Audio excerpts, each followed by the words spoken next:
May mga batang tatahi-tahimik lang sa klase. Pero wag ka. Pag tinanong mo na, tahimik pa rin. Pwede kang matuto kahit hindi ka naman pumapasok. At pwede kang pumasok kahit hindi ka naman nag-aaral. Failure ang K-12 kasi hindi nagkaroon ng trabaho yung mga graduates ng K-12. Paano ka papasok ng trabaho kung wala namang papasukan? Tanong, kasalanan ba ng DepEd bakit konti ang mapapasukan trabaho? Hindi. Kaya nga maraming nasa abroad kasi yung mga Pilipino na lang yung nag-a-adjust sa kabaugan ng gobyerno.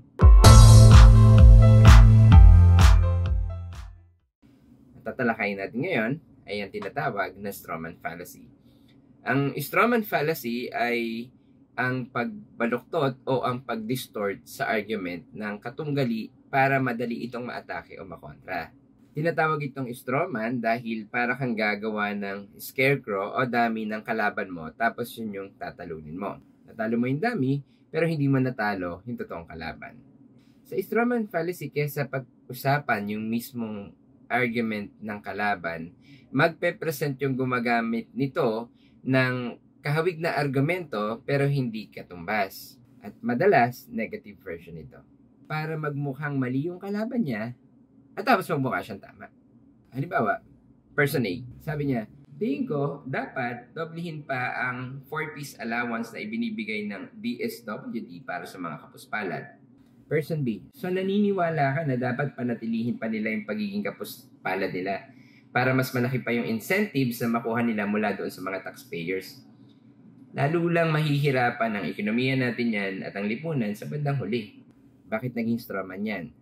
Strawman yan kasi nilagyan ni person B ng konteksto yung argument ni person A. Pwede kasing kaya sinasabi yan ni person A para mas maraming maging educated. At alam naman natin na kapag ang bata hindi nagpe-perform o laging absent sa klase, tinatanggal yan sa 40s. Isa pa, ang education ay malaki ang naitutulong sa lipunan at sa ekonomiya. Kaya posibleng hindi magdusa ang ekonomiya at ang lipunan sa bandang huli.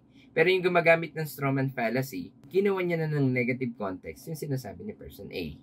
Ang strawman fallacy ay maaaring gamitin panlihis doon sa mahalagang konteksto na ginagamit natin kagaya ng debate, social media at anumang pang-araw-araw na diskusyon. Mukha itong totoo pero ang totoo ito ay sablay at mapanlin lang. Ang gumagamit ng strawman fallacy ay kunwaring umaatake doon sa original version ng katunggali niya. Pero ang totoo, ang inaatake nito ay ang distorted version ng katunggali niya para mas madali itong maatake. Ang tawag sa ginawang distorted version na ito o yung baluktot na argument ay strawman argument.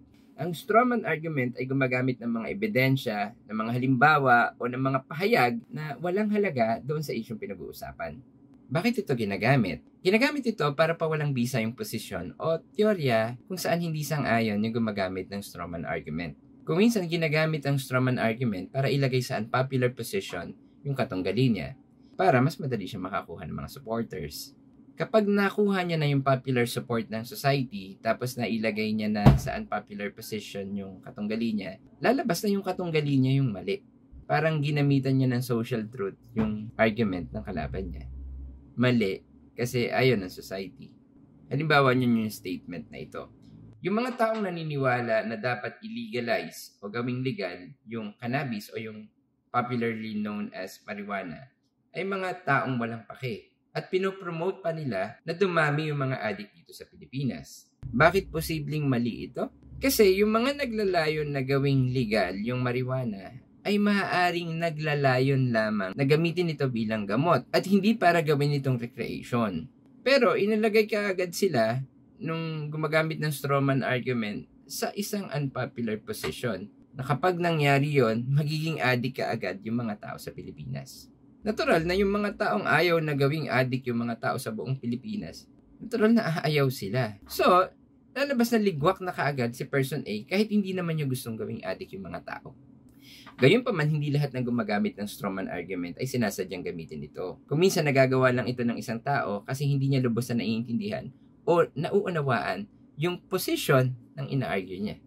Different types of strawman fallacy. Strawman fallacy can take different forms and may involve 1. Out of context. Ano yung out of context? It is taking an opponent's words out of context. It could be choosing words that misrepresent their intentions. Halimbawa, sabi ni person A, makakasama sa kalikasan ang reclamation project. Tapos gagawin namang strawman argument yan ni person B. Sabihin niya, ayaw talaga ni person A gumanda ang Pilipinas. Bakit na naman mali? Anong reason? Ang pinag-uusapan na yung kalikasan. Dapat doon umikot ang argumento. Pwede namang patunayan ni person B na wala namang masisirang kalikasan kung sakaling magkaroon ng reclamation project. Pero instead na patunayan yung ganon, inilayo niya na yung usapan. Actually, kung ire-rebat nga natin yan, pwede nating sagutin si person B na may mga mauunlad at magagandang bansa naman na hindi gumamit ng reclamation project. Maganda ang Pilipinas kahit walang reclamation. Pwede rin gamitin yung out of context as an appeal to authority. Gagamitin nung gumagamit ng strawman argument yung name ng mga popular na tao na may sinasabing something para makapangumbinse kahit hindi naman talaga yun yung gustong sabihin ng popular na tao na yun. Number 2, focusing on just one part of the opposing argument. Halimbawa, sabi ni popular person, napakahirap mag-aral sa school na yan. Pero sulit naman pag natapos mo na. Yung gumagamit ng strawman argument, pwede niyang i-quote yung first part lamang ng sinasabi ng popular person na napakahirap mag-aral sa school na yan. Para palabasin na pangit yung school na yun. Hindi natin masasabing mali yung pag-quote kasi sinabi naman talaga yun ni popular person. Pero misrepresented yung quote kasi mali yung context. Isa pang halimbawa ng focusing on just one part of the opposing argument, ito. Sulit mag-aral sa Intercontinental Ballistic College para sa mga taong ayaw mag-aral pero may pambayad para pumasa. Pwedeng i-quote mismo ng Intercontinental Ballistic College yung first part ng statement at sabihin, sulit mag-aral sa Intercontinental Ballistic College at palabasin na best school sila. Kahit hindi. Kasi nga, iba yung lalabas na meaning kung partial lamang yung statement at mag-iiba ulit kung bubuuhin na yung context. Gaya nito, may mga batang tatahi-tahimik lang sa klase, pero wag ka. Pag tinanong mo na, tahimik pa rin. Ayan po yung mga halimbawa ng strawman argument na out of context. Lipat naman tayo sa exaggeration. Exaggeration is exaggerating an opponent's argument and then attacking that distorted version. Exaggerating example. Person A, hindi po papasa yung bata kasi kahit nandito siya, hindi niya ginagawa yung mga gawain sa subject namin. Person B, pag hindi mo siya ipinasa, paano makakahanap ng matinong trabaho yan? Gusto mo ba siyang maging kriminal, magnanakaw, snatcher, holdupper, scammer? Wala siyang mapapasukan pagtandaan niya. Kasalanan mo yan pag gumawa siya ng krimen. Ang tindi ng exaggeration. Hindi lang pumasa, naging heinous criminal na. Hello, hindi porkit hindi mo ipinasa ay magiging kriminal na. Maraming mga hindi nakapagtapos ang mga naging matagumpay sa kanilang mga buhay. At hindi rin porkit nakapagtapos ay hindi nagagawa ng krimen. Ang mga taong gobyerno na may access sa malalaking budget ay karaniwang tapos ng college o masigit pa. Gusto ni person B na ipasa yung bata dahil pumapasok lang yung bata. Mali yun. Magkaiba yung nag-aaral sa pumapasok lang. Pwede kang matuto kahit hindi ka naman pumapasok. At pwede kang pumasok kahit hindi ka naman nag-aaral. Ang ginigrade ni person A ay ang natutunan at hindi yung number of attendance. Yan yung sa exaggeration. Next, oversimplification. Kabaliktaran ng exaggeration. Oversimplification is oversimplifying an opponent's argument and then attacking that distorted version. It is an attempt to make something appear simpler by ignoring certain relevant complexities. Halimbawa, sabi ni person A, sa ngayon, hirap makapasok ng trabaho ang mga graduates ng K-12. Tapos sasagutin naman yan ng House Representative. So, failure ang K-12 kasi hindi nagkaroon ng trabaho yung mga graduates ng K-12. Bakit oversimplification yan? Kasi inignore niya yung napakaraming factors. Reasons. Ang K-12 ay programa ng Department of Education. Masusukat kung successful yan kung nagturo ba yung mga teachers at kung natuto ba yung mga bata. Samantala, ang pagkakaroon ng trabaho ay labas sa kakayanan ng DepEd. Kung hindi kasing dami nung graduates, yung dami ng papasukan trabaho. Ang daming graduates ng colleges at ng K-12, pero ang konti ng kayang i-provide na mapapasukan trabaho. Paano ka papasok ng trabaho kung wala namang papasukan noong mga nakalipas na 3 o 4 na henerasyon, higit na mas marami yung mapapasukan trabaho kaysa sa bilang ng mga nakapagtapos. Kaya pwede na maging teacher o maging chief of police yung graduate ng elementary. So walang kinalaman yung educational attainment sa pagkakaroon ng trabaho. Kahit palitan mo pa yung K-12 ng K-10 plus 2 or K-4 times 3, wala pa rin yan. Mas may kinalaman kung meron bang trabahong nakaabang. Tanong, kasalanan ba ng DepEd? Bakit konti ang mapapasukan trabaho? Hindi. Kasalanan niya ng mga economic planners kasama ng mga mambabatas. Kaya nga maraming nasa abroad kasi yung mga Pilipino na lang yung nag-a-adjust sa kabaugan ng gobyerno. At kahit sinong employer, mas pipiliin niya yung college grad over K-12 grad. Pwede pa nga siya mag-demand ng with 2 years experience dun sa kagagraduate lang Dahil, ang dami niyang pagpipilian. Pwede siya mag-inarte. Samantalang, same lang naman yung ibabayad niyang pasahod. Di pipili talaga siya kung saan niya mamamaximize yung pasahod niya. Kaya hindi pa pwedeng sisihin agad ang K-12 bakit maraming graduates ang hindi makapasok ng trabaho. Ano yung Stroman fallacy dyan na oversimplification?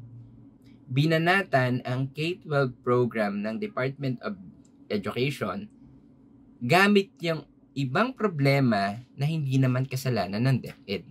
Mas madaling halimbawa ng oversimplification, dahil kinakalaban mo ko, malamang kakampi mo yung kalaban ko. Madalas yan sa social media. Number 5, fabricating claims that the opponent never actually made. For example, person A, I prefer Italian-style spaghetti over Filipino sweet-style spaghetti. Person B, so you must hate the Filipino-style spaghetti? Person A just stated the preference and did not say that Filipino sweet-style spaghetti doesn't taste good. Mas gusto niya lang yung Italian style. Number 6, presenting poor defender. Presenting someone who defends a position poorly as a defender, then denying that person's arguments. Thus, giving the appearance that every upholder of that position and thus the position itself has been defeated. Halimbawa, you support something, tapos maganda naman yung idea mo. And then, meron somebody else na naniniwala sa'yo. Yun nga lang, hindi niya kayang i-defend yung argument mo. Then, yung gumagamit ng strawman argument, babanatan niya yung somebody else na hindi kayang i-defend yung position mo. Tapos, syempre, matatalo niya yun. Lalabas ngayon na mali yung argument mo. Although hindi ikaw yung binanatan niya. Yung binanatan niya yung another person na hindi magaling mag-defend. Ayun, sasabihin niya na mali yung argument mo kasi hindi ma-defend ng somebody else yung argument mo. Kung talagang gusto niya ng katotohanan, dapat ang kinakausap niya, ikaw mismo, hindi yung supporter mo o naniniwala sa'yo na hindi naman ganun kagaling makipag-argument.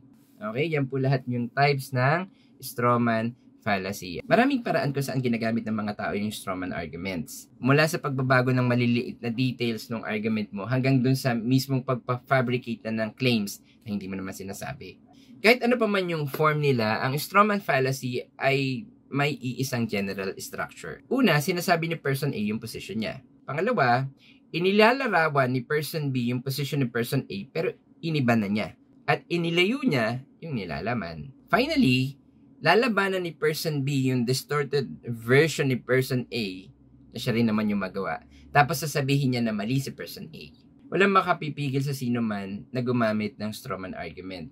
Pero mahalagang malaman natin paano maika-counter yung ganyang argument. Paano yun? First, ask your opponent to elaborate their claim. Alamin saan galing yung data niya or alamin kung paano siya nakarating sa conclusion na yon base dun sa original statement mo. Pangalawa, i-point out mo yung strawman argument. Sabihin mo na gumagamit siya ng strawman argument at mali yun dahil iniiba niya yung original statement mo. Pwede mong itanong na, paano naging parehas yung sinasabi mo doon sa point ko? Either tanggapin niyang mali siya or ipilit niya yung kanyang argument by adding some more details na mas madali mo nang maatake kasi malayo na lalo yun. Pangatlo, pwede mong i-ignore yung strawman argument. Basta i-state mo lang yung stance mo, tapos bahala siya dyan sa argument niya. Pag ayaw pa rin, di gumamit ka na ng mga ibang suggestions dito sa paano siya ma-counter. Pang-apat, accept the strawman. Pwede mong i-defend mismo yung sinasabi ng strawman kung kaya. Pero kung palalimin, kasi baka lumabas na sa'yo talaga yun. And lastly, number 5 is prioritize your audience. You should address and persuade the audience and not your opponent. Kung sakaling ang strawman argument ay nangyari dahil sa misunderstanding ng opponent mo, pwede mong tanungin, bakit niya nasabi yung ganong pahayag gamit yung pangangatwiran. Sa ganitong pamamaraan, mas magiging friendly yung discourse at pwedeng makita nung gumagamit ng strawman argument yung pagkakamali niya habang nagre-reason out siya. Maliban doon, dapat marunong ka rin i-identify kung kailan nagagawa mo na rin itong strawman argument. Kasi kung minsan, dahil sa kagustuhan nating manalo, hindi natin sinasadya, nagagawa na rin natin siya. Pero paano natin ito maiiwasan? Una, alamin mong mabuti yung argument ng kalaban mo para hindi ka na mamimislead. Pangalawa, don't go big. May sinabi siyang argumento, ang laki kagad nung view mo, ang laki na kagad nung argument mo, pwede kang ma-atake doon. Pwede mo siyang mailikaw. Pangatlo, wag mong limitahan yung pag-unawa mo sa side mo lang. Minsan sa pag-iisip mo ng sobra, kaiisip mo ng kaiisip against doon sa sinasabi ng opponent mo, nakakagawa ka na ng over-exaggerations, over-imagination tungkol sa statement niya. Naging extreme na. Pag nangyari yon, hindi ka na nakikipag-argue sa opponent mo. Nakikipag-argue ka na sa strawman argument na ikaw rin naman yung may gawa. Yan po yung kabuuan ng discussion natin tungkol sa strawman fallacy. I hope marami kayong natutunan ngayon. Sana mas marami pang maabot itong channel natin para mas marami pa tayong matulungang Pilipino na makipag-usap ng naaayon sa katwiran. Okay? Yun lamang po. Maraming salamat. See you sa next video. Hindi ko pa po alam kung ano yun, pero meron yun. Bye.